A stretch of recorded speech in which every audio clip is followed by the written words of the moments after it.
Good evening, my friends, and welcome to Edward's Sleep Mysteries. I'm Edward, here to keep you company as the day comes to a close. Before our story begins, I wonder, is there one small thing you like to do before sleep? Perhaps dimming the lights, settling into a favourite chair, or simply listening quietly? You may share it with us if you wish. Subscribe if these moments bring you comfort. Now breathe slowly and allow the story to carry you gently onward. Chapter 1. A Town Preparing for Christmas. There are towns in England which possess, by virtue of long habit and settled disposition, a character as distinct and unmistakable as that of any individual who walks upon two legs and claims a Christian name. Such a town was Hollingford, nestled in a gentle valley, where the riverway wound its modest course between banks of willow and alder, and where the whole atmosphere seemed to breathe an air of quiet respectability, as though the very stones of the market square had been laid with a view to maintaining good order and proper conduct. It was not a town of great consequence, nor did it aspire to be. It possessed no ancient castle, no celebrated ruins, no manufactures of particular note. What it did possess, and possessed in abundance, was a profound sense of its own dignity. The houses along the high street stood in neat alignment, their windows gleaming with such regularity that one might suppose they had entered into a solemn compact never to appear smudged or dusty. The shop fronts were modest but scrupulously maintained, and even the cobblestones seemed to lie more evenly here than in other towns of similar size and situation.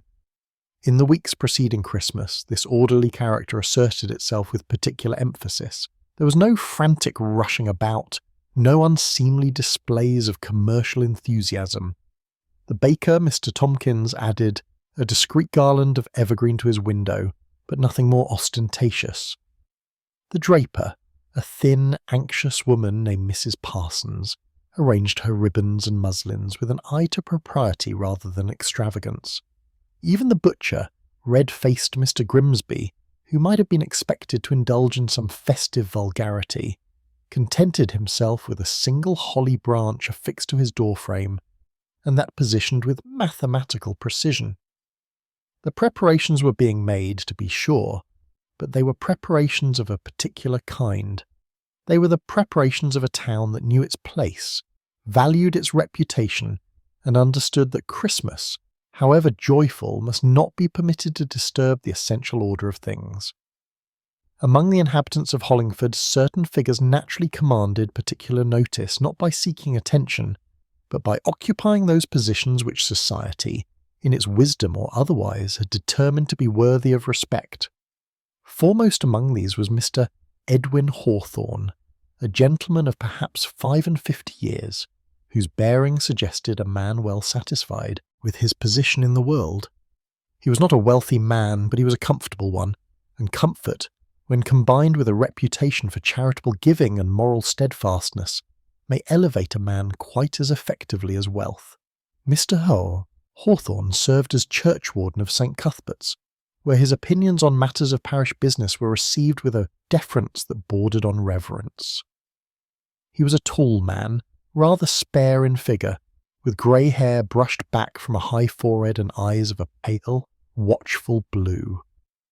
When he walked through the town, which he did frequently, and with deliberate visibility, he had the habit of pausing to exchange words with tradesmen and neighbours, offering advice here, commendation there, and always maintaining that air of benevolent authority which marks a man who believes himself indispensable to the moral welfare of his community. Quite different in circumstance, though no less regarded within her own sphere, was Mrs. Margaret Lewin, a widow of advancing years who lived in a neat cottage on the edge of the town. She had been left modestly provided for by her late husband, a solicitor of unimpeachable respectability, and she devoted much of her time and limited means to visiting the poor and the sick. Unlike Mr. Hawthorne, whose charity was conducted with a certain public formality, Mrs. Lewin pursued her good works quietly, carrying baskets of provisions to those who would otherwise go without, and offering comfort in ways that required no acknowledgement. She was a small, upright woman with soft grey hair and eyes that held a mixture of kindness and shrewd observation. Those who knew her well understood that she possessed a moral clarity that was sometimes at odds with the prevailing opinions of Hollingford society, though she expressed her views with such gentleness that they were rarely perceived as criticism. Another figure of note, though of far more modest standing, was Miss Clara Finch, the schoolmistress.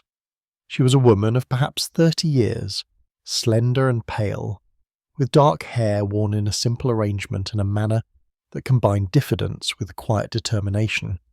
She had come to Hollingford some 5 years earlier to take charge of the small day school for girls, and she performed her duties with conscientious care, though she was always conscious of her precarious position. A schoolmistress without family connections or independent means existed in that uncertain territory between respectability and vulnerability, and Miss Finch navigated this terrain with cautious grace, always mindful of the opinions of those who might, with a word, secure or destroy her livelihood. Then there was Mr. Arthur Bell, a young clerk employed by the town's principal solicitor, a position he regarded as the first rung of a ladder leading to unimaginable heights of respectability.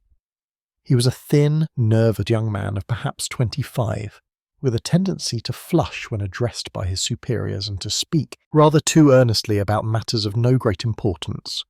He harboured ambitions of one day being admitted to the society of men like Mr. Hawthorne, and he pursued this goal with a mixture of sycophancy and genuine admiration that was almost painful to observe.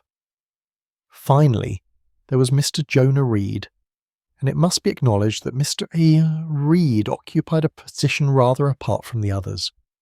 He was a bookbinder by trade, possessing considerable skill in his craft, but he lived in a small cottage beyond the outskirts of the town, and he was seldom seen at church or at any of the social gatherings that mark the calendar of Hollingford life. He was a man of perhaps 40 years, quiet in manner and grave in countenance, with steady hands and thoughtful eyes. Those who had occasion to employ his services found him honest and capable, but he was not invited to dinner tables, not consulted on matters of public interest, and not, in short, considered quite one of them.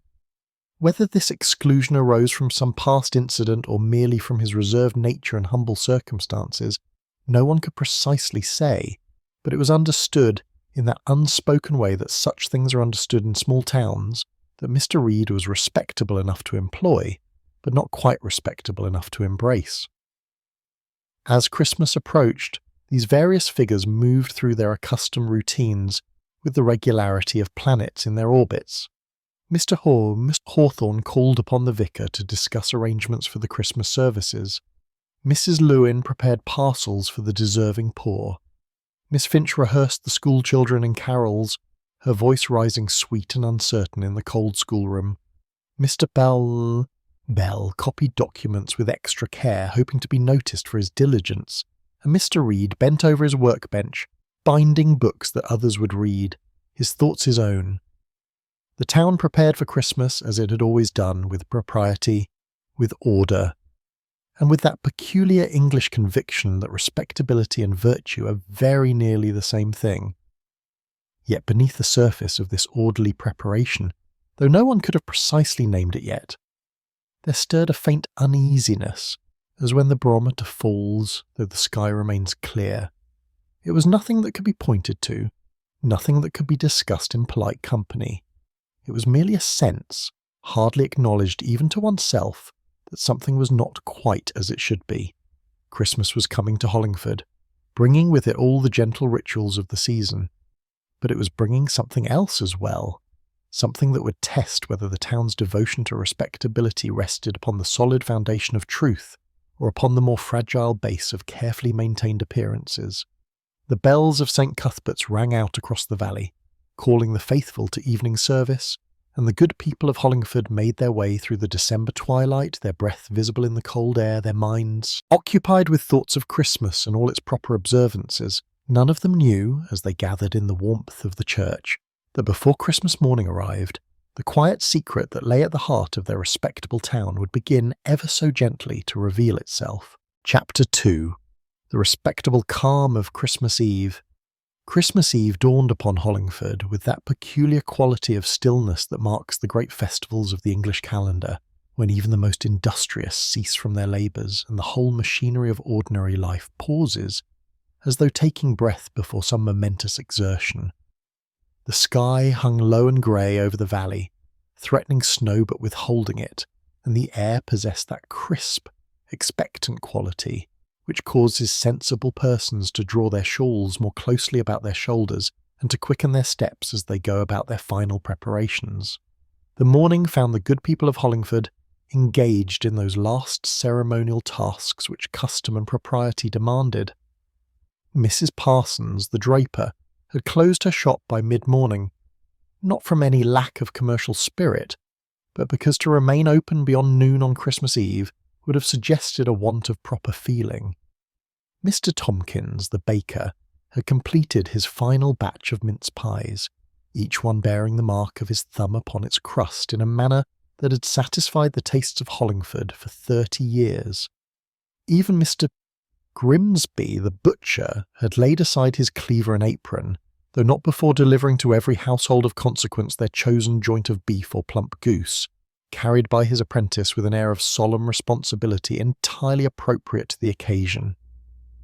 By early afternoon, when the winter light had already begun its premature retreat, the town presented a picture of such orderly tranquillity that a stranger passing through might have supposed himself arrived in a place where discord and difficulty were wholly unknown.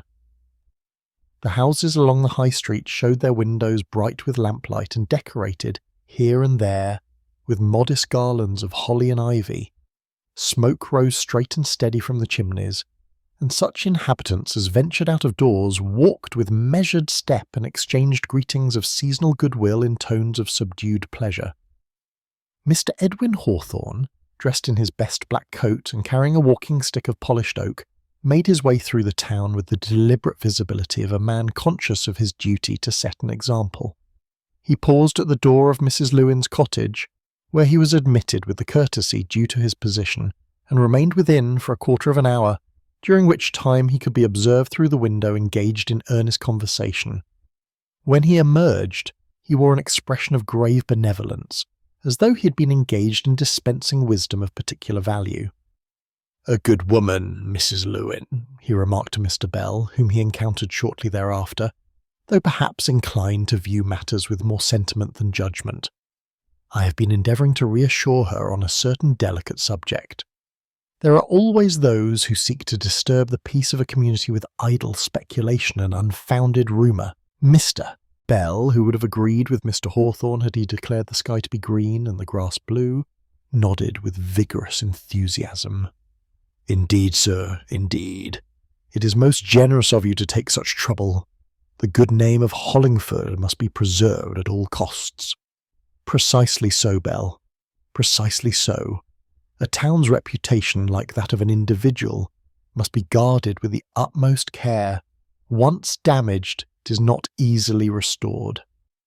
He spoke with such conviction that Mr. Bell felt a sudden flush of pride at being addressed as though he were a man of equal standing, and he hurried away to his lodgings with renewed determination to think well of Mr. Hawthorne and ill of anyone who might think otherwise. The afternoon service at St. Cuthbert's was attended, as might be expected, by nearly every respectable person in Hollingford.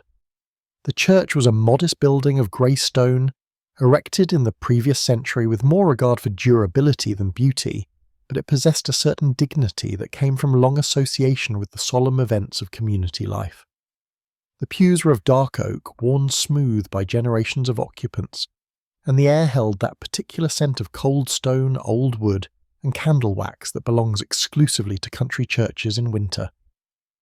Miss Clara Finch arrived early, accompanied by her pupils, who had been scrubbed and dressed with unusual care by mothers anxious that their children should reflect credit upon their families. The girls filed into their designated pews with downcast eyes and folded hands, though one or two could not entirely suppress a certain fidgeting anticipation of the morrow's pleasures. Mrs. Lewin came in shortly after, walking with her customary upright bearing despite her years, and took her place in a pew toward the rear of the church. Her face wore an expression of quiet thoughtfulness, and those who knew her well might have detected a certain preoccupation in her manner, as though her mind were engaged with matters extending beyond the immediate occasion. Mr. Jonah Reed entered last of all, slipping in just as the vicar ascended to the pulpit and taking his place in the very back corner where he might observe without being particularly observed.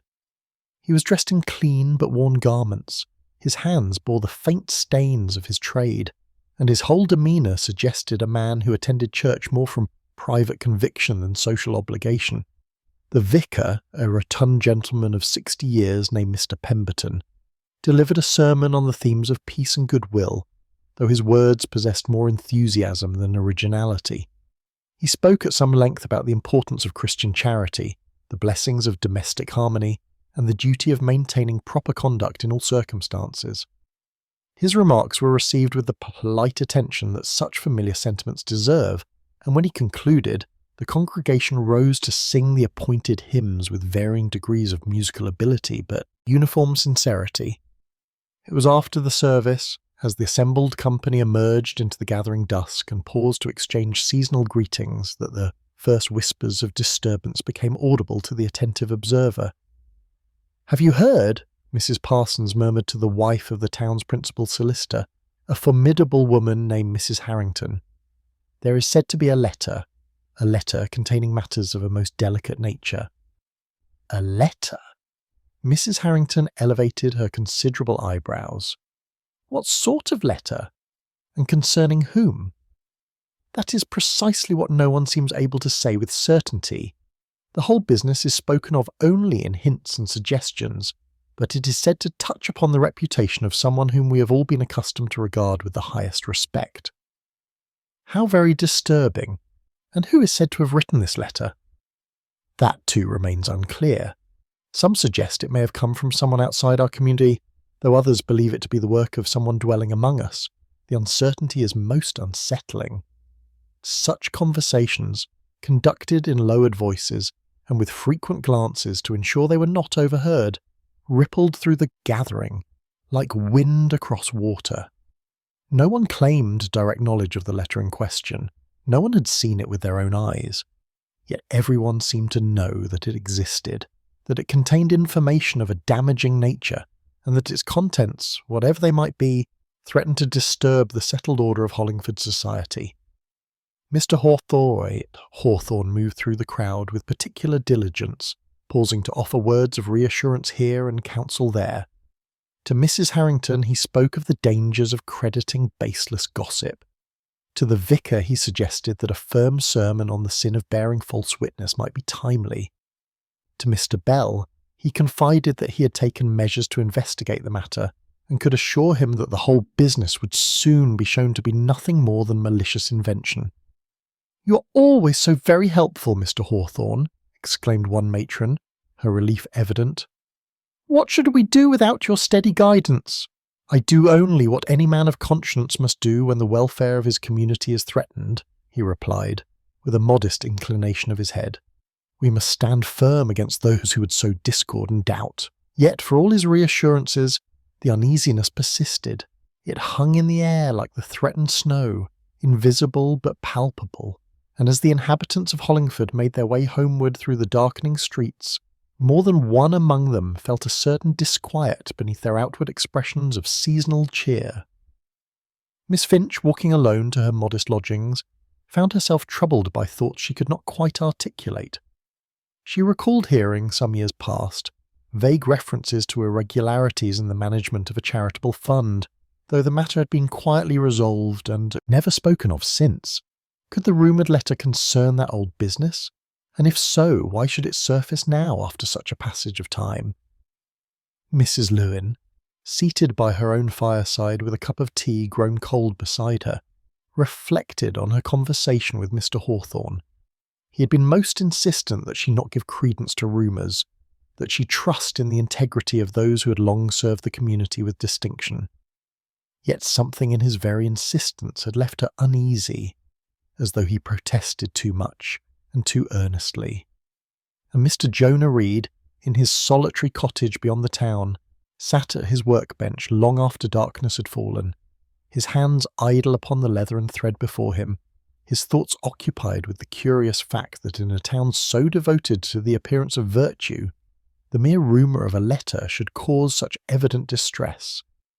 The bells of St. Cuthbert's tolled the hour of 10, their sound carrying clear and cold across the valley. Christmas Eve was drawing toward its close, and Hollingford lay quiet beneath the heavy sky, every house properly secured, every lamp dimmed to a respectable glow. But beneath that surface of propriety and peace, something had been set in motion that would not easily be stilled. The fragile thing that had seemed so solid, the ordered world that had appeared so permanent, had begun, almost imperceptibly, to shift. Christmas morning would come, as it always did, but whether it would bring the peace and goodwill so earnestly proclaimed from the pulpit, or something rather more complicated, remained to be seen. Chapter 3. Polite Conversations and Careful Silences.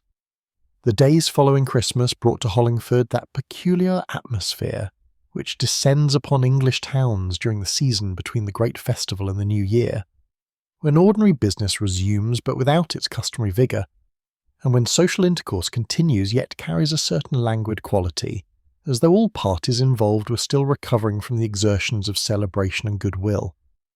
Yet beneath this surface of familiar routine, those possessed of keen observation might have detected a subtle alteration in the temper of the town's social life.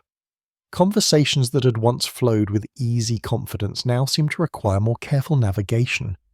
Invitations that had previously been extended as a matter of course were now considered with unusual deliberation, and certain names, which had formerly been pronounced with respectful frequency, were now mentioned less often, or surrounded with excessive qualifications when they did arise in discourse. Miss Clara Finch was among the first to perceive these delicate shifts. For a schoolmistress, particularly one who depends upon the goodwill of parents for her continued employment, develops a sensitivity to changes in social temperature that rivals the accuracy of the finest meteorological instruments. She had noticed during the first day of lessons after Christmas that Mrs. Harrington, when delivering her daughter to the schoolroom door, had been decidedly cool in her greeting, offering only the briefest acknowledgement before departing with unusual haste. More troubling still was an encounter with the mother of another pupil, a prosperous tradesman's wife who had previously treated Miss Finch with friendly condescension. This lady, meeting the schoolmistress in the High Street, had paused as though to speak, then appeared to reconsider, offering instead a tight smile and a murmured reference to pressing errands before hurrying away with evident relief. Such incidents, small in themselves, accumulated in Miss Finch's mind with the weight of more substantial evidence. She began to wonder whether some whisper had attached itself to her own name, whether her modest circumstances and lack of family connections had made her vulnerable to the sort of speculation that thrived in communities such as this. The thought caused her considerable distress, for she had worked diligently to maintain her position and her reputation, and the prospect of losing either through circumstances beyond her control filled her with a cold anxiety. Mrs. Lewin, meanwhile, had her own observations to make during her charitable visits to those families who existed on the margins of Hollingford's respectable society. She had always prided herself on offering assistance without judgment, on treating those who suffered poverty or misfortune with the same courtesy she would extend to persons of higher standing. Yet she found, in the days after Christmas, that several doors which had previously opened readily to her knock now remained firmly closed, and that certain recipients of her charity seemed reluctant to meet her eye, or engage in their customary exchange of news and pleasantries. When she inquired gently as to the cause of this alteration, one elderly woman, whose rheumatism Mrs. Lewin had long attended to with both medicinal assistance and sympathetic conversation, at last confessed in a halting whisper that there had been talk. Talk of what nature? The old woman could not or would not specify, but it concerned persons of standing in the town, and it had created an atmosphere in which even the acceptance of charity seemed fraught with the possibility of unwitting involvement in matters best avoided. "It's the uncertainty of it, ma'am," the woman explained, wringing her knotted hands. "Folk don't know what's true and what's not, and so they're fearful of saying the wrong thing or being seen with the wrong person. It's made everyone nervous like." Mrs. Lewin left that humble dwelling with a heavy heart, reflecting that fear and suspicion, once introduced into a community, spread with the ease and rapidity of an infectious disease, and with consequences equally destructive to the general health of society. Mr. Arthur Bell found himself in a state of particular agitation during this period. His position as a clerk, while respectable, was also precarious, dependent as it was upon the good opinion of his employer and the general regard of the town's more substantial citizens. He had invested considerable effort in cultivating relationships with those he considered his social betters, and the thought that some scandal might attach itself to persons within that circle filled him with alarm. He became acutely conscious of whom he was seen speaking with, of which establishments he patronised, and of how his associations might be interpreted by those whose judgment could affect his prospects. This hypervigilance exhausted him and made him appear even more nervous than usual, causing him to stammer when addressed, and to flush scarlet at the slightest provocation. It was in this heightened state of anxiety that he encountered Mr. Jonah Reed near the bookshop one grey afternoon. The bookbinder had emerged from that establishment carrying a parcel, and Mr. Bell, who had previously thought little of Reed one way or another, found himself regarding the man with sudden suspicion. Here, he thought, was a person who lived apart from the town's ordinary social commerce, who kept his own counsel and maintained no closer associations with respectable society. Was it not precisely such an individual who might harbour grievances against those more fortunately situated? Might not a man of Reed's circumstances feel resentment toward those who enjoyed the advantages of position and regard? The reasoning was entirely speculative, based upon nothing more substantial than prejudice and the anxious desire to locate the source of disturbance at a safe distance from himself. Yet Mr. Bell, having arrived at this conclusion, found it satisfying in the way that all simple explanations are satisfying to minds that prefer certainty to complexity. He mentioned his suspicions to several acquaintances, taking care to present them as reluctant observations rather than definite accusations, and found that his views were received with varying degrees of interest and agreement. The seed, once planted, began to grow in the fertile soil of communal unease.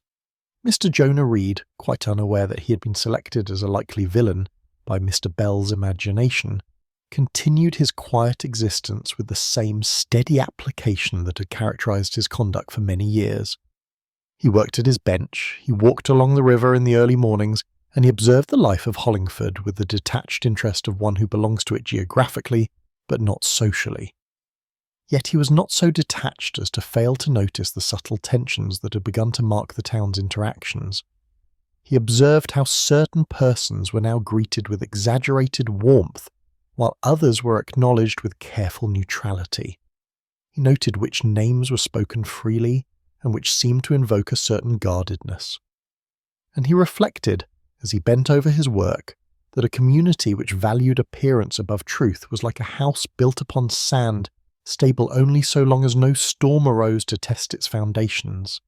The days passed, and the mystery, if such it could be called, deepened not through revelation, but through the accumulated weight of things unsaid and questions unasked. Hollingford maintained its outward composure, but the careful observer might have detected, in the quality of its silences and the nature of its courtesies, that something essential had shifted in the town's internal architecture. The letter, still unseen and unconfirmed, had become a presence as real as any material object, shaping conversations and influencing judgments with the invisible but undeniable force of collective anxiety. Chapter 4. What was not said at the dinner table. In the days that remained before the year turned, several small gatherings occurred in Hollingford, as was customary among those families who considered themselves part of the town's better society. These were modest affairs, to be sure, nothing approaching the grandeur of entertainments in larger towns or cities, but they served the important function of reinforcing social bonds and demonstrating, through the selection of guests and the quality of provisions, one's position in the local hierarchy of respectability. It was at such gatherings that the true nature of Hollingford's unease became most visible to those who possessed the faculty of observation, for a dinner table, with its enforced proximity and its expectation of pleasant conversation, can reveal more about the state of communal relations than a dozen chance encounters in the street. Mrs. Harrington, the solicitor's wife, hosted one such dinner on the evening of the 28th, inviting a carefully selected company that included Mr. and Mrs. Pemberton from the vicarage, a visiting cousin of some distinction, and Mr. Edwin Hawthorne, whose presence at any respectable gathering was considered nearly indispensable. Miss Finch had not been invited, though she had attended similar occasions in previous years, a fact which did not escape her notice and which confirmed her growing suspicion that her standing had somehow been compromised. The conversation at Mrs. Harrington's table began, as such conversations generally do, with safe topics of weather, health, and the satisfactory conclusion of Christmas observances. The visiting cousin, a gentleman of property from a neighbouring county, spoke at some length about improvements being made to his estate, and this provided ample opportunity for the company to nod and murmur appreciation without engaging any controversial subject. Yet as the meal progressed and the second course was served, a certain constraint became apparent in the flow of discourse. Topics that would ordinarily have been pursued with interest were abandoned after only cursory exploration. References to absent members of the community were begun and then hastily redirected. And when Mr. Pemberton, in all innocence, mentioned a charitable subscription that had been organised some years previous, Mrs. Harrington intervened with such swift determination to change the subject that even her visiting cousin raised his eyebrows in mild surprise. Mr. Hawthorne, perceiving the awkwardness, applied himself to the task of smoothing over the moment with the skill of long practice. He spoke warmly of Mrs. Harrington's hospitality, praised the excellence of the roast, and introduced a new topic concerning the repair of the church organ, which occupied the company safely until the dessert was brought in. Yet Miss Finch, dining alone in her modest lodgings on a simple meal of bread and cold meat, would have found much to interest her in what was not said at that table, for the charitable subscription to which Mr. Pemberton had alluded was the very one she had recalled during her walk home on Christmas Eve, the one that had been quietly overseen by Mr. Hawthorne, and had involved some minor irregularity that had never been fully explained or publicly acknowledged. At another house, on a different evening, a smaller gathering took place. Mr. Bell had been invited to dine with the family of a tradesman who had risen sufficiently in prosperity to aspire to gentility, and who regarded the young clerk as a suitable guest for demonstrating their ascent in the social scale. The meal was abundant but awkwardly served, for the family's pretensions exceeded their experience, and the conversation suffered from the host's anxious desire to say nothing that might reveal their uncertain grasp of proper social forms. It was during this meal that Mr. Bell, emboldened by a second glass of wine and by the company's evident regard for his opinions, ventured to express his suspicions concerning Mr. Jonah Reed. He did so with appropriate hesitation, prefacing his remarks with disclaimers about the danger of making unfounded accusations, but the substance of his meaning was clear enough. Here was a man who lived apart from society, who had no visible ties to bind him to the community's welfare, and who might well harbour resentments that could express themselves in damaging ways. The tradesman and his wife received these observations with serious attention, for they were precisely the sort of persons who, being newly arrived at respectability, were most anxious about its preservation and most susceptible to fears about those who might threaten it. By the time the evening concluded, Mr. Bell's vague suspicions had acquired, in their minds, something approaching the solidity of established fact. Mrs. Lewin, meanwhile, had accepted an invitation to take tea with an old friend, a widow of similar circumstances who lived in the next village. The two ladies had known each other for many years and enjoyed that comfortable frankness which long acquaintance permits. As they sat before the fire, Mrs. Lewin's friend inquired whether all was well in Hollingford, for she had heard rumours of some disturbance in the town's usual tranquillity. Mrs. Lewin, grateful for the opportunity to speak openly, related what she had observed of the growing unease, the whispered conversations, and the subtle alterations in social intercourse. She spoke, too, of her visit from Mr. Hawthorne, and of the curious intensity with which he had urged her not to credit rumours, or to speak of matters that might disturb the community's peace. It struck me as peculiar, she confessed, that a man should be so very insistent that nothing was amiss when no one had yet suggested to me that anything was. It was rather like being assured that a house was not on fire when one had noticed no smoke. Her friend nodded thoughtfully. There is often more to be learned from what people refuse to discuss than from what they speak of freely. A silence, properly understood, can be as eloquent as a speech. That is precisely my concern, Mrs. Lewin replied. We pride ourselves in Hollingford on maintaining standards of conduct and reputation, yet I sometimes wonder whether we have not confused the appearance of virtue with virtue itself, and whether our determination to preserve respectability has led us to protect falsehood rather than truth. These words, spoken in the privacy of friendship, went to the heart of what troubled the better spirits in Hollingford. For a town may build its identity upon respectability, may order its life according to strict adherence to propriety, yet if that respectability rests upon concealment rather than honesty, it becomes a fragile thing indeed, liable to collapse at the first serious test of its foundations. The dinners concluded, the guests departed, and Hollingford settled into the evening quiet. Yet in the minds of many inhabitants, questions lingered that no amount of polite conversation could resolve.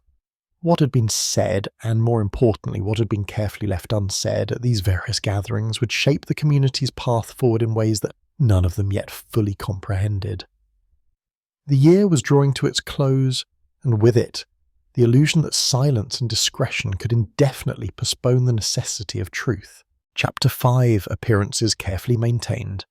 The final days of the year brought with them that peculiar quality of suspension which characterizes the interval between Christmas and the arrival of January, when time itself seems to hesitate, uncertain whether to press forward into new beginnings or to linger among the familiar patterns of what has gone before. In Hollingford, this suspension manifested itself in a heightened attention to the maintenance of appearances, as though the town, sensing some internal disturbance, had determined to present to the world a facade of such unimpeachable propriety that no observer could suspect anything amiss. Mr. Arthur Bell threw himself into this enterprise with particular fervour. Having convinced himself that Mr. Jonah Reed must be the source of whatever troubled the community's peace, he became zealous in his expressions of loyalty to those he considered his social betters, and equally emphatic in his avoidance of any association with persons of uncertain standing. He took care to be seen attending church with exemplary regularity, to speak only in terms of the highest praise when Mr. Hawthorne's name arose in conversation, and to cultivate an air of shocked disapproval whenever the topic of the mysterious letter was mentioned, which it continued to be, though always in the most indirect and oblique manner. His anxiety concerning his own reputation had reached such a pitch that he found himself unable to walk down the high street without wondering whether passers-by were observing him and drawing conclusions about his character from his choice of establishments to patronize or persons to acknowledge. This state of perpetual self-consciousness was exhausting, and it lent to his already nervous demeanour an additional quality of strained vigilance that some found unsettling and others merely pathetic. It was in this condition that he encountered Miss Clara Finch one grey afternoon near the Market Square. The schoolmistress, who had her own reasons for feeling vulnerable to the town's judgment, appeared equally uncomfortable, and the two stood for a moment in awkward proximity, each uncertain whether to acknowledge the other or to pass by with minimal greeting. Mr. Bell, making a swift calculation that Miss Finch's social position was sufficiently precarious to make her a safe recipient of his concerns, ventured to express his conviction that they lived in troubling times when the peace of respectable communities could be so easily disturbed by persons of dubious character. Miss Finch, who possessed both a sharper intelligence and a more generous spirit than Mr. Bell, replied with careful courtesy that she was not aware of any specific persons who had acted improperly, and that perhaps the community's unease arose more from fear and speculation than from any actual wrongdoing. This response, which was both reasonable and kind, failed to satisfy Mr. Bell, who had hoped for wholehearted agreement with his suspicions.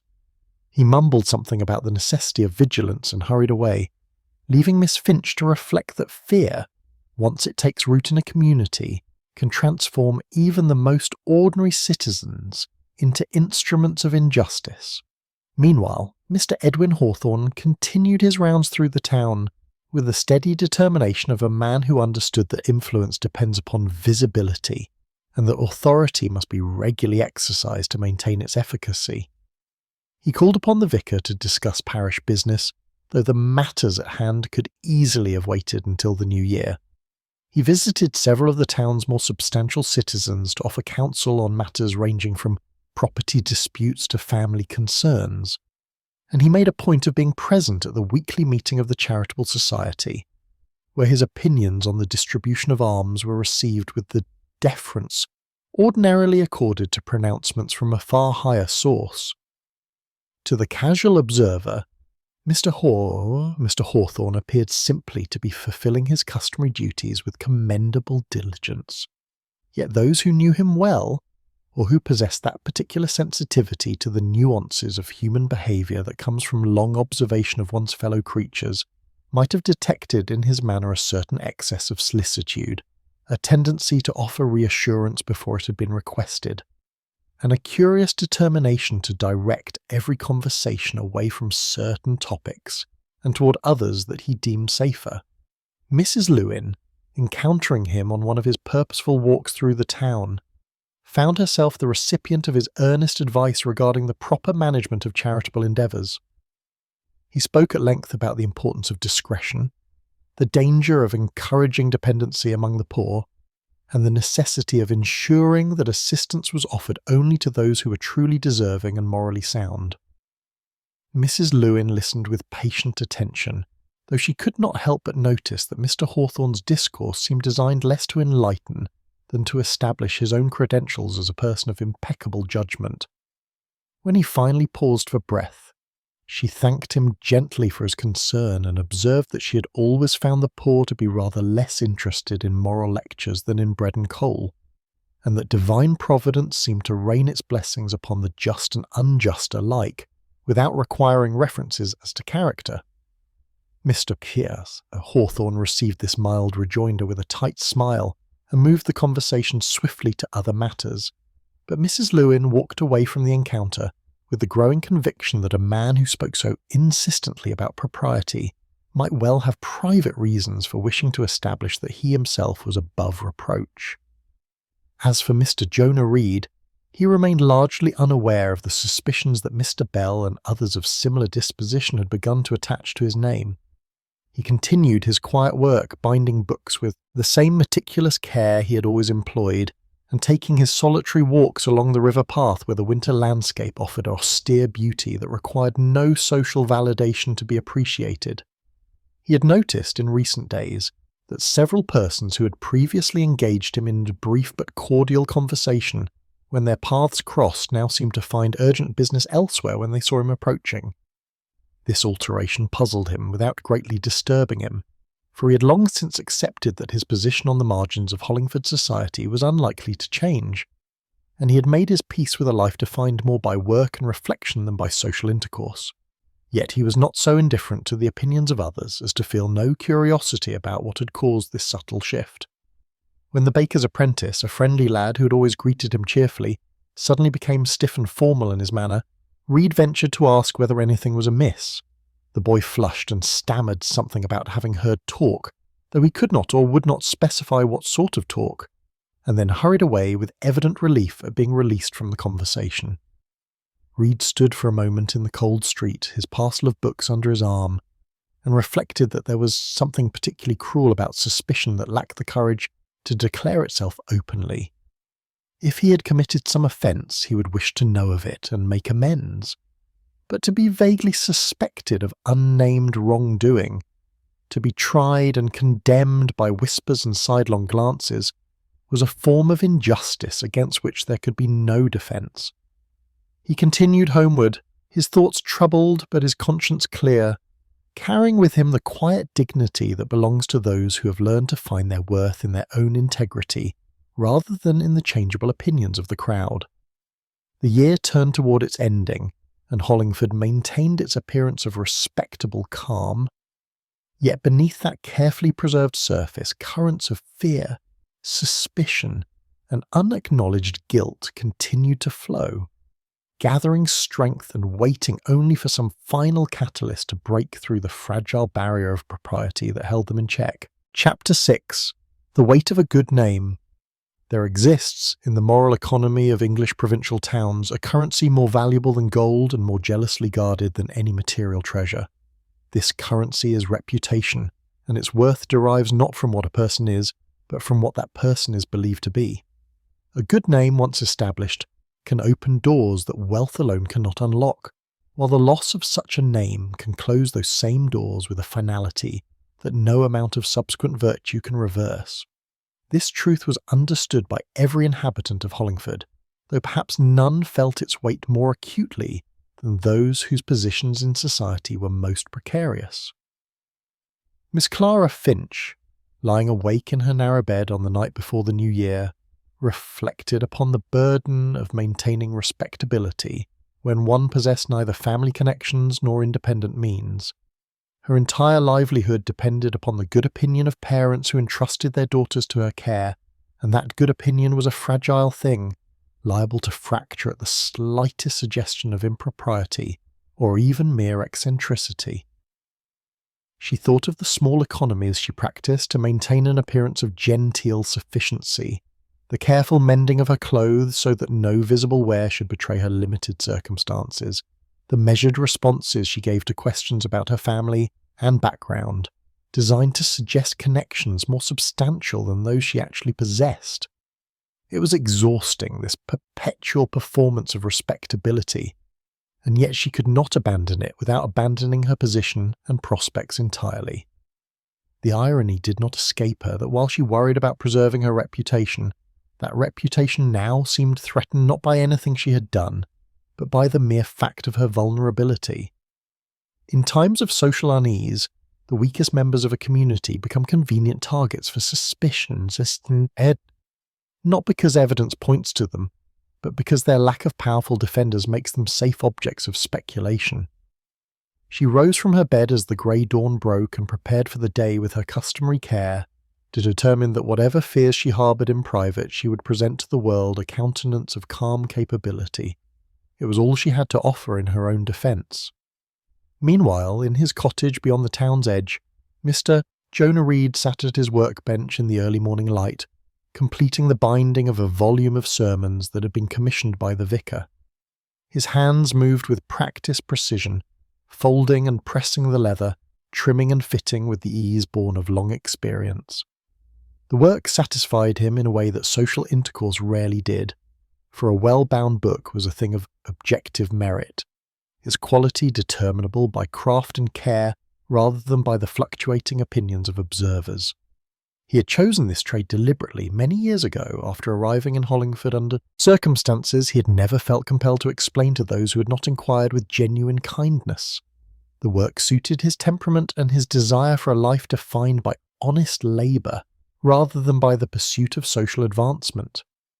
He had accepted from the beginning that this choice would place him outside the circles of respectable society, and he had made his peace with that exclusion. Yet he had not anticipated that his quiet independence would one day be interpreted as evidence of hostile intent. He had not imagined that his refusal to curry favour with the town's leading figures would be construed as resentment rather than simply as preference, and he had certainly not expected that his marginal position would make him a suspect in whatever drama was currently troubling Hollingford's collective conscience. The irony was that he knew more about the town's hidden affairs than those who suspected him might suppose. A bookbinder, like a servant or a tradesman, exists in that curious space where he is present but not quite visible, admitted to homes and offices for his work but not regarded as a participant in the conversations that occur around him.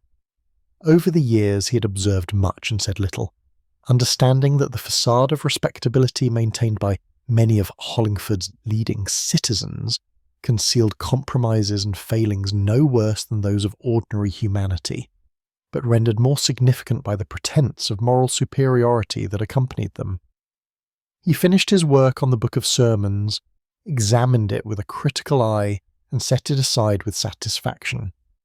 Whatever suspicions might attach themselves to his name, the quality of his work would speak for itself to those capable of judging such things fairly. Mrs. Lewin, taking her morning tea in the modest comfort of her sitting room, found her thoughts turning to the question of whether kindness without honesty could truly be called kindness at all. She had spent her life attempting to be charitable, to see the best in people, and to extend grace to those who struggled with their own weaknesses. Yet she had come to wonder whether her unwillingness to speak uncomfortable truths had sometimes enabled the very behaviours she privately deplored. She thought of Mr. Hawthorne and his tireless efforts to maintain order and respectability in the community. There was no doubting his industry or his influence, yet she had begun to suspect that his devotion to appearances concealed a profound fear of exposure, and that his insistence on discretion served primarily to protect himself rather than others. The charitable fund that Mr. Pemberton had mentioned at dinner, and which had been so hastily dismissed from conversation, had involved a discrepancy that had never been fully explained. Nothing substantial had been missing, or so it had been said. Merely some confusion in the accounting. Mr. Hawthorne had taken responsibility for resolving the matter privately, and the community had been content to accept his assurances without further inquiry. At the time, Mrs. Lewin had thought this a sensible approach, sparing everyone the embarrassment of a public investigation into what was likely an honest error. Now, however, she wondered whether such forbearance had been wise or merely cowardly, whether the community's willingness to overlook irregularities in the name of preserving peace had created an environment where appearance mattered more than truth. She set down her teacup and looked out at the winter landscape where bare trees stood stark against the pale sky. There was a clarity to winter that appealed to her ageing sensibilities, a stripping away of ornament in it to reveal essential forms. Perhaps what Hollingford needed was not more careful maintenance of its respectable facade, but rather a winter of honest reckoning that would reveal what truly lay beneath. The weight of a good name, she reflected, should come from the substance that supported it, not from the desperate effort to prevent that substance from being examined too closely. A reputation built on concealment was like a house built on sand, and the first strong wind would reveal its fatal weakness. As the last day of the year progressed toward an evening, these three figures, each in their separate dwellings, each carrying their private burdens of thought and feeling, moved through their customary routines with the steady determination of those who understand that one can only control one's own conduct, not the judgments others may form. Tomorrow would bring a new year, and with it, perhaps, some resolution to the tensions that had marked these final days of the old one. Or perhaps it would bring only more of the same careful silences and polite evasions that had characterised Hollingford's response to discomfort since long before any of them had arrived in the town. The evening bells rang out across the valley, their sound carrying clear and cold in the winter air, calling all who heard them to reflection and perhaps to courage. Chapter 7. Old Wounds Beneath Festive Cheer. The new year arrived in Hollingford with the customary observances, though those possessed of keen sensibility might have detected in the celebrations a certain hollow quality, as though the participants were going through motions whose meaning had been temporarily mislaid. The bells rang, greetings were exchanged, and toasts were raised to health and prosperity, yet beneath these familiar rituals there persisted that strain of unease which had marked the closing days of the old year. It was in the quiet days following these festivities, when the decorations had been taken down and ordinary life resumed its course, that certain memories began to surface in the consciousness of Hollingford's inhabitants, memories that had long been buried beneath the accumulated sediment of time and the deliberate forgetfulness that communities sometimes practice when truth becomes inconvenient. Miss Clara Finch found herself recalling an incident from her second year in Hollingford, when she had formed a friendship with the daughter of a family whose circumstances had recently declined from comfortable to merely respectable. Their friendship had been genuine and warm, conducted with all the innocent enthusiasm that young women bring to such connections. Yet she remembered, with a clarity that pained her now, how Mrs. Harrington had taken her aside one afternoon and suggested, with the utmost delicacy that such an association might not be advisable for someone in Miss Finch's position. "You must understand, my dear," Mrs. Harrington had said, her voice honeyed with false concern, "that a schoolmistress is particularly vulnerable to questions of judgment. The parents who entrust their daughters to your care must have absolute confidence in your discretion. An attachment to persons whose circumstances are, shall we say, diminished, might raise questions about your own standards and expectations." Miss Finch had complied with this advice, withdrawing from the friendship with what she had told herself was prudent caution, but which she now recognised as moral cowardice. The young woman in question had noticed the change, and had been hurt by it, though too proud to seek explanation. Within a year, the family had removed to another town, and Miss Finch had salved her conscience by telling herself that no lasting harm had been done.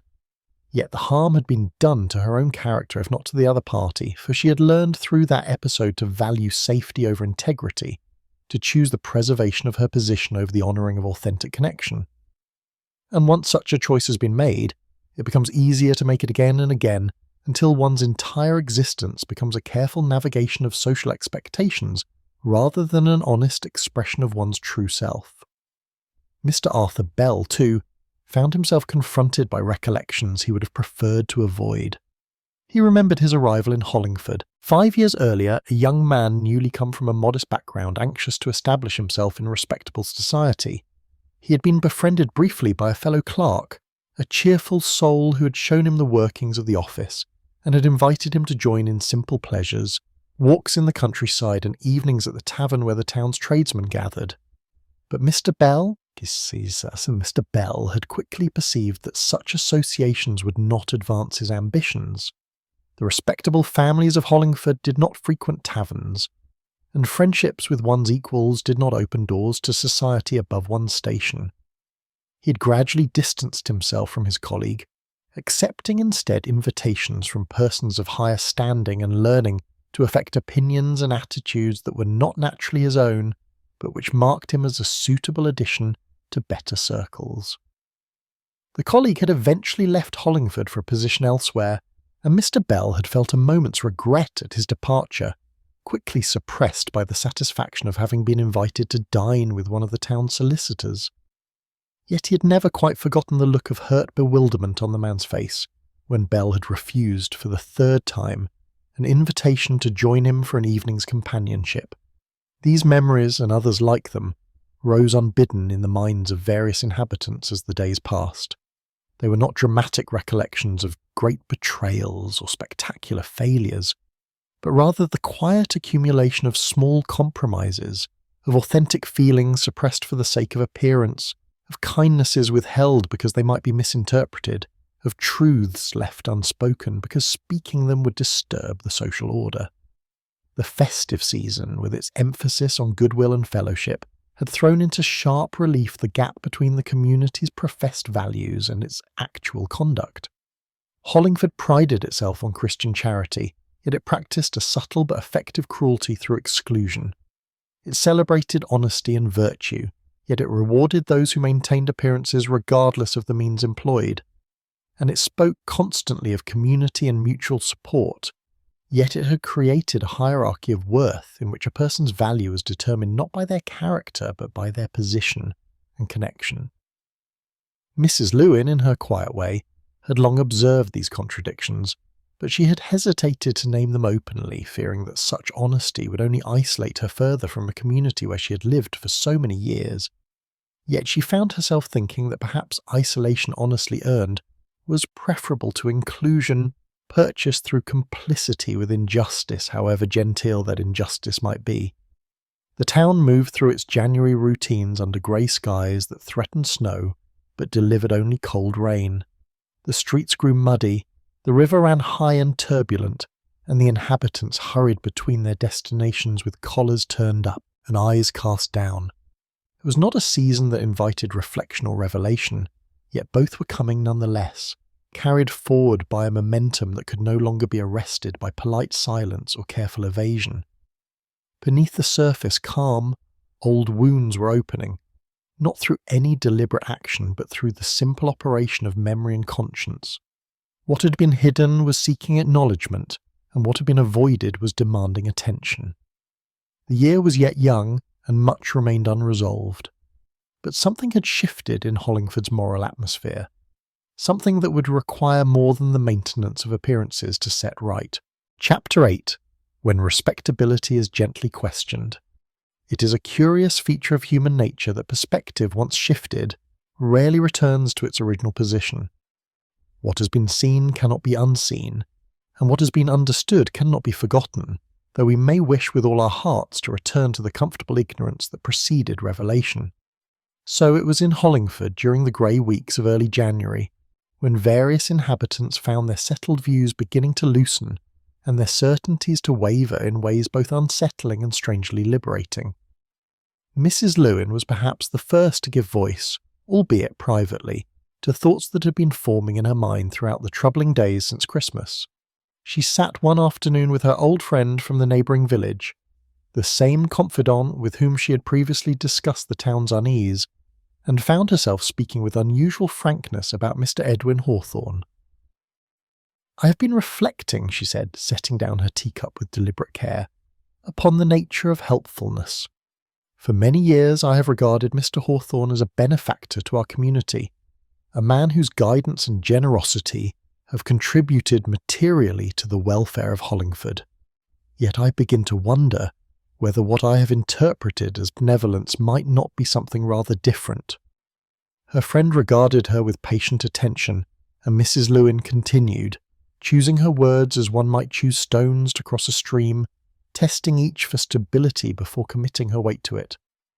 "There is a manner of assistance that empowers the recipient, that treats them as capable of judgment and worthy of trust. And then there is a manner of assistance that keeps the recipient dependent, that establishes the helper as indispensable, and the helped as perpetually grateful. I fear that Mr. Hawthorne's kindness has always been of the latter variety, and that what appears as generosity may in fact be a form of control." The observation once spoken seemed to hang in the air between them, and Mrs. Lewin felt both the relief of having articulated what had long troubled her, and the anxiety of having crossed some invisible boundary of proper loyalty. Similar shifts in understanding were occurring elsewhere. Miss Finch, emboldened by her reflections on her own past compromises, found herself reassessing the actions and character of those she had previously accepted without question. She thought of Mr. Hawthorne's careful cultivation of influence, his presence at every gathering of consequence, his habit of offering counsel that somehow always reinforced his own position and authority. She recalled too the incident of the charitable fund, which Mrs. Harrington had been so anxious to suppress from dinner conversation. At the time, Miss Finch had known only what everyone knew, that there had been some confusion in the accounts and that Mr. Hawthorne had resolved the matter privately.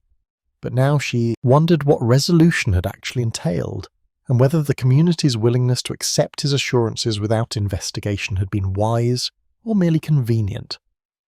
Even Mr.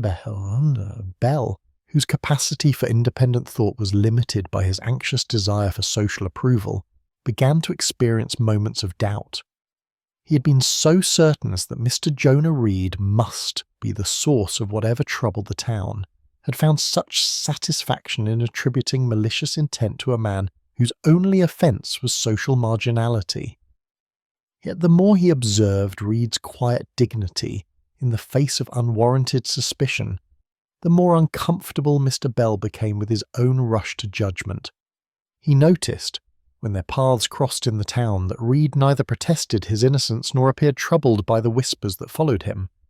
Instead, the bookbinder went about his business with the same steady composure he had always shown, his bearing suggesting not the guilt of one who's been discovered, but the patience of one who understands that truth will eventually assert itself, regardless of temporary confusion. This calm certainty unsettled Mr. Bell far more than any protestation of innocence would have done, for it suggested reserves of character that Bell himself did not possess, and could not quite comprehend. He found himself avoiding Reed not because he believed him guilty, but because the man's quiet integrity made him uncomfortably aware of his own lack thereof. The town's attention was beginning to shift, like a compass needle that has been disturbed and now seeks its true north. Conversations that had previously circled around vague suspicions and unnamed concerns began to focus, with increasing specificity, on the question of who had actually benefited from the community's habit of looking away from uncomfortable truths. And in this gradual reorientation, Mr. Hawthorne's position underwent a subtle transformation. He remained outwardly the same, maintaining his rounds of visits and his expressions of concern, but those who observed him closely detected signs of strain. His reassurances came more frequently and with greater emphasis, as though he sensed that their efficacy was diminishing. His invocations of propriety and order grew more insistent, betraying perhaps an awareness that the old certainties were no longer holding their former power. Mrs. Lewin, encountering him one cold afternoon near the church, found herself observing him with new eyes. She saw not the pillar of respectability she had always assumed him to be, but rather a man deeply invested in maintaining a particular image, and deeply afraid of what might be revealed if that image should crack. He spoke to her, as he always did, of the importance of discretion and the danger of crediting idle gossip. But this time, instead of nodding in agreement, Mrs. Lewin gently inquired whether there might not be circumstances in which discretion served primarily to protect the powerful rather than to spare the innocent. Mr. Hawthorne's expression tightened, and he replied with unusual sharpness that such sentiments could only encourage the sort of destructive speculation that was already troubling the community's peace. Then he excused himself abruptly and continued on his way, leaving Mrs. Lewin to reflect that she had touched upon some tender nerve. The shift was subtle but unmistakable. Respectability, that fortress within which Hollingford had sheltered for so long, was being gently questioned, and with that questioning came the possibility, still tentative and uncertain, that truth might finally be permitted to speak. Chapter 9. A Truth Offered in Quiet Conscience. There comes a moment in the course of human affairs when the burden of concealment becomes heavier than the cost of revelation, when the effort required to maintain a falsehood exhausts the spirit more completely than the consequences of truth ever could. For Mr. Edwin Hawthorne, that moment arrived on a grey January afternoon, not with dramatic force but with the quiet inevitability of water finding its level. He had spent the morning in his study, ostensibly reviewing parish accounts, but in truth sitting motionless at his desk, his eyes fixed upon nothing in particular. The previous weeks had taken their toll. The constant vigilance required to manage conversations, to redirect inquiries, to offer reassurances that sounded increasingly hollow even to his own ears, had worn him down in ways that no physical labour could have done. He thought of the letter, that mysterious document that had troubled Hollingford's peace without ever being seen by any of the anxious souls who whispered of it. The truth was simpler and more ordinary than the speculation it had generated. There had indeed been a letter, received by the vicar, in the weeks before Christmas, from a former resident of the town who had known of certain irregularities in the management of the charitable fund years earlier. The irregularities themselves had been minor, a small sum temporarily borrowed by Mr. Hawthorne to address a personal financial difficulty and returned within the space of some months. No actual theft had occurred, no permanent loss to the fund. Yet the borrowing had been done without authorization, and the subsequent accounting had been adjusted to obscure the temporary absence of the money. When Mr. Pemberton had shown him the letter, Hawthorne had acted swiftly. He had convinced the vicar that making the matter public would serve no purpose, that it would only distress the community and damage confidence in institutions of charity. The letter should be destroyed, the matter forgotten, the past allowed to rest undisturbed. And Mr. Pemberton, good-natured and trusting, had agreed. But the letter had not been entirely forgotten. Someone had spoken of it, perhaps the vicar himself in an unguarded moment, or perhaps another person who had known of its existence. And the whisper had spread, growing in the telling, until the whole town spoke of mysterious accusations and hidden wrongdoing, none of them knowing the simple truth that lay at the centre of their speculation. The irony was not lost on Hawthorne. His determination to protect his reputation had created far more damage than the original failing would have caused. A minor lapse, if acknowledged openly and explained honestly, would have occasioned brief comment and been quickly forgotten. But suppression and secrecy had transformed it into something sinister in the collective imagination of Hollingford. More troubling still was the realization of what his actions had cost others. Mr. Jonah Reed, subjected to unfounded suspicion simply because his marginal position made him a convenient target. Miss Finch, worried about her livelihood because of vague rumours she could neither confirm nor refute. Mrs. Lewin, troubled in her conscience by the gap between the community's professed values and its actual conduct. He had thought himself a guardian of Hollingford's moral order, a man who maintained standards and preserved harmony.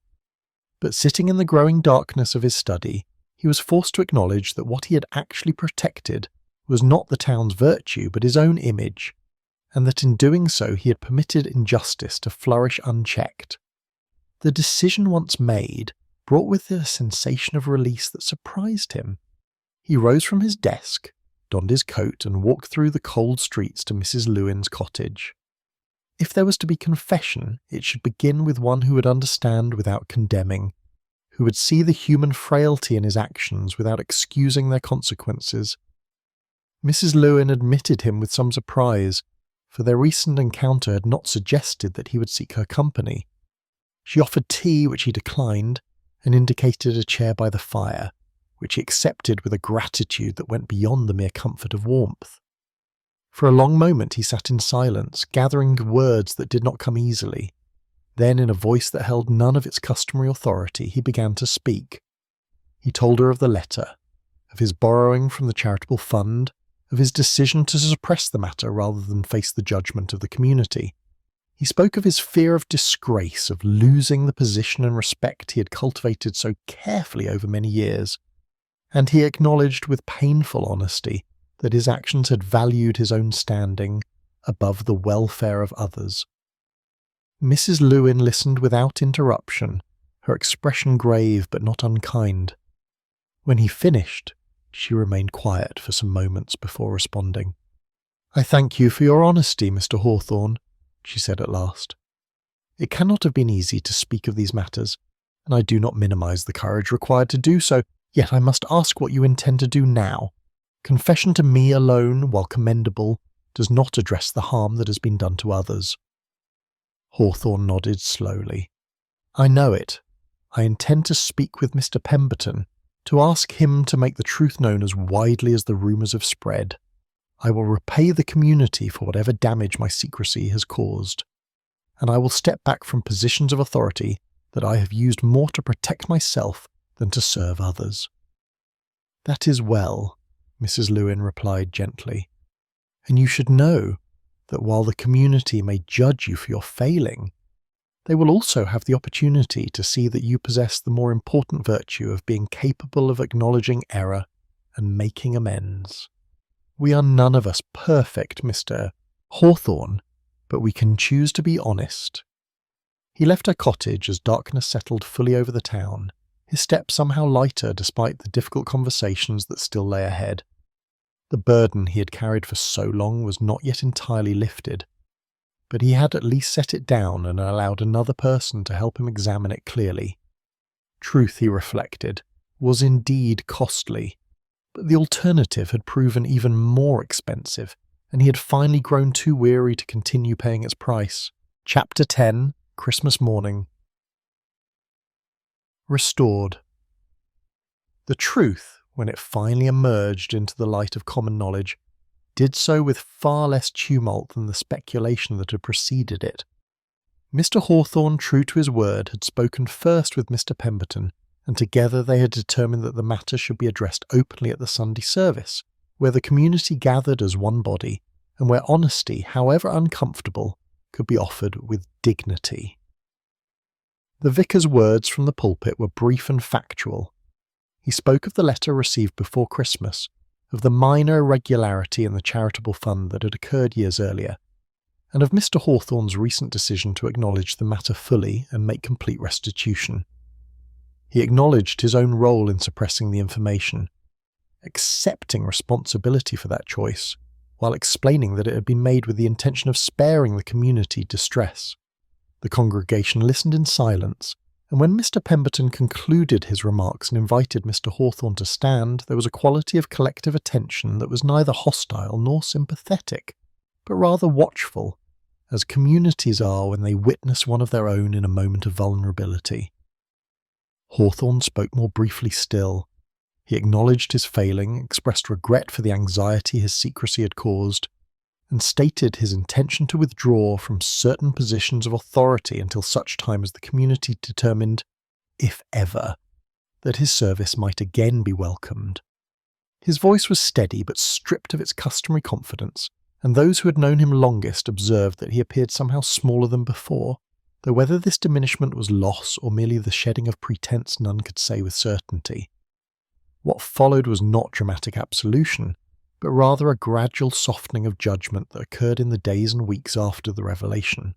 Conversations took place in homes and shops, over garden fences and at church socials, and the consensus that emerged was more generous than Hawthorne might have expected. Yes, he had erred, but the error had been repaid and the concealment explained.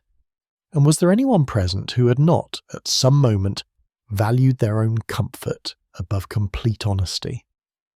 Miss Clara Finch found herself invited once more to Mrs. Harrington's table, the invitation arriving without explanation but clearly representing a restoration of favour.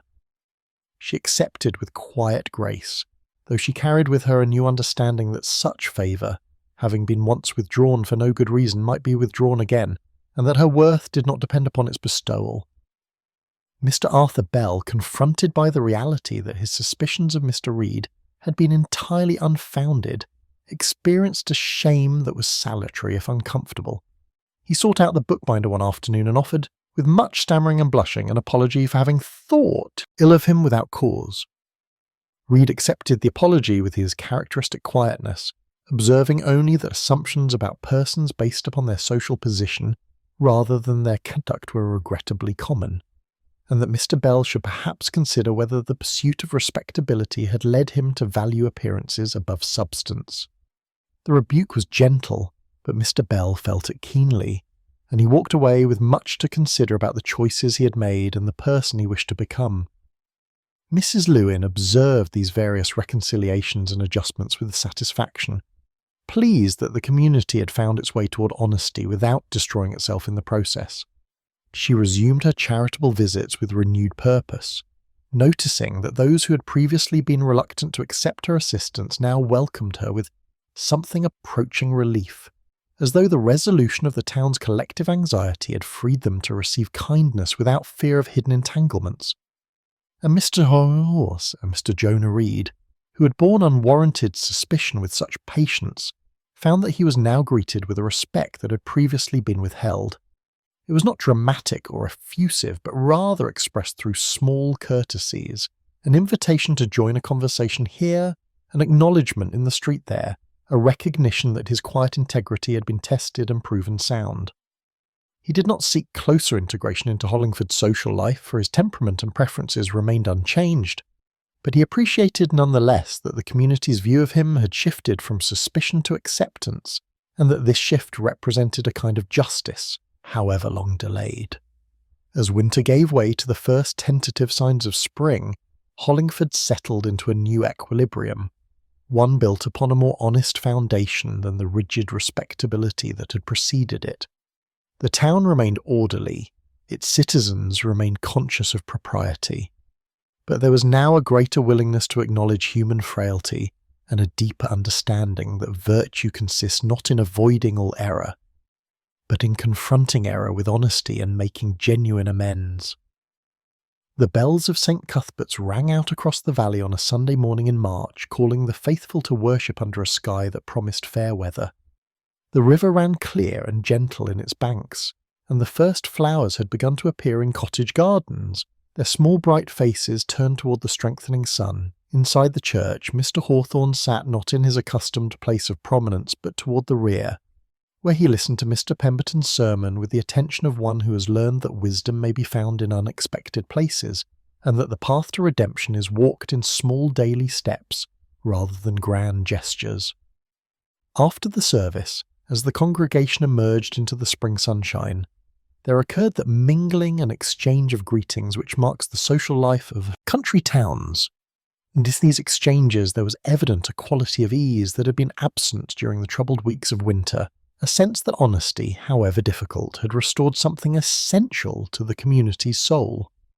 Mrs. Lewin, pausing to speak with Miss Finch, observed with satisfaction that the schoolmistress stood straighter now, spoke with greater confidence, as though the resolution of the town's anxiety had somehow freed her from the excessive caution that had previously constrained her.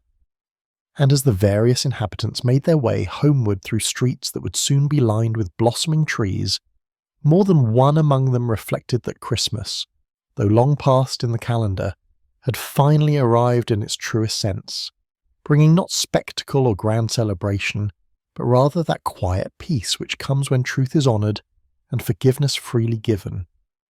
The quiet secret had been revealed, the burden lifted, and Hollingford, having passed through its season of trial, emerged not perfect, but perhaps a little wiser, a little kinder, and considerably more honest than it had been before.